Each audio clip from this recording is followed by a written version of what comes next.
What if the biggest money thief in your life is you?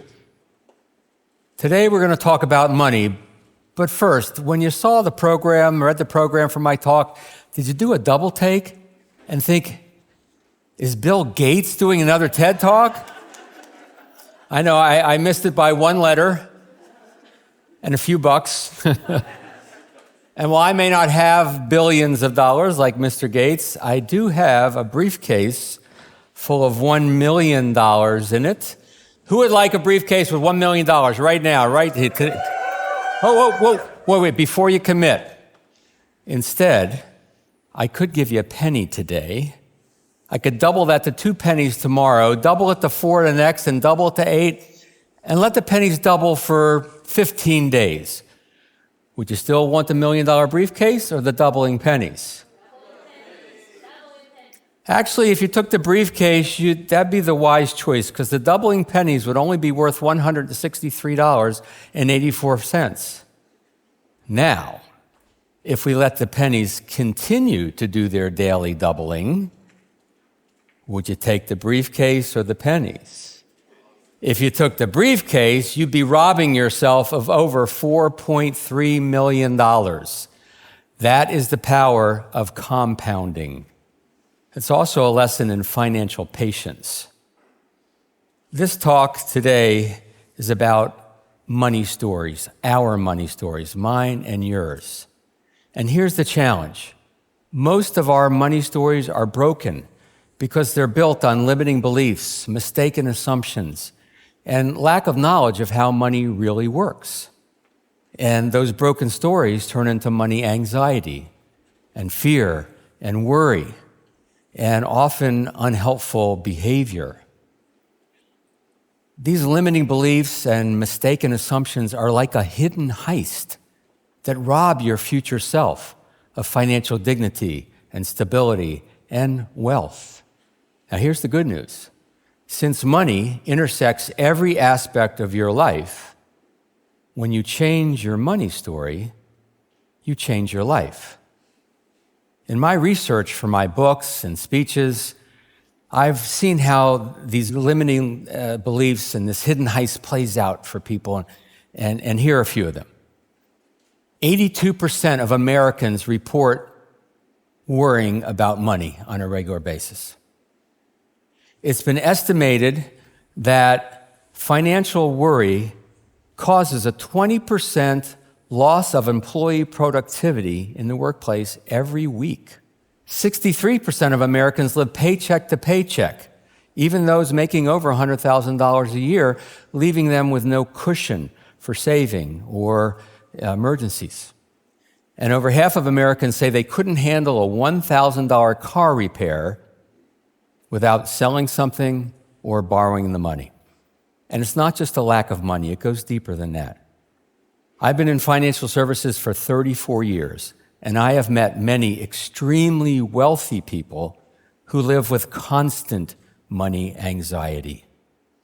Fear, worry, stress, even shame around money exists at all income levels. Many psychologists believe that our relationship with money begins to solidify around age 7 or 8. We take in our messages from our parents, and then society kicks in and social media piles on. And unfortunately, many of these messages are indeed limiting. They're often confusing, sometimes destructive, and cause us to create bad money decisions. I want you to go back in time for a minute and think about the first money memories you have when you were young, right? Did your parents talk about money? Did they argue, fight over money? Did they constantly tell you there's never enough? Money doesn't grow on trees, you know. What do you think I am, made of money? Did your parents respect people with money or resent them? Did they teach you how to use money responsibly, how to save, how to invest? Now, in my case, with my parents, they both grew up in the Great Depression, so naturally, they had a super cautious money story. They saw money as something to guard rather than something to grow. So while they saved well, they didn't invest wisely, and their hard-earned money never worked hard for them. My mother was anxious about money. My mother was anxious about almost everything. And my father didn't like it when people tried to show off their money. For example, our neighbor drove a Cadillac. My father judged that as conspicuous consumption. For over 3 decades, through my coaching and my speaking, I have helped thousands of financial professionals bring in literally billions of dollars. I have learned how money works. And I believe deeply that every human being deserves to make educated financial decisions that are in their best interest. I lived the first half of my life with a bad case of money denial. I didn't think about money much. I told myself I had an abundance mindset, that there'd always be enough. But that story was fiction and suppressed the truth. The true story is that I had an incredible, consistent, never-ending fear of never having enough money. And that fear turned into worry and anxiety and somehow linked itself with my sense of self-worth. As I became a little more successful and earned more money, I started making decisions designed to prove to others that I was successful. My car's fancier than required. I even owned a couple of Cadillacs. Sorry, Dad. My houses grew larger than needed. You see, I made the classic mistake of thinking that my net worth created my self-worth. Money stories run deep. The good news is, as you change your money story, you change your life. I've conducted over 100 money story interviews, and here are some of the limiting beliefs and mistaken assumptions that I've heard with perhaps a new way to think. Money changes people for the worse. Money's not that important to me. I don't really care that much about money. I'm not very good with money. Money is scarce.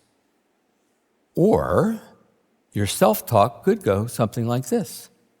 Money can empower people to do great things in this world. I'm taking care of my money. I'm becoming financially literate. Money is an abundant resource and flows like a river, and I'm jumping into the current sea. Let that one sink for a minute.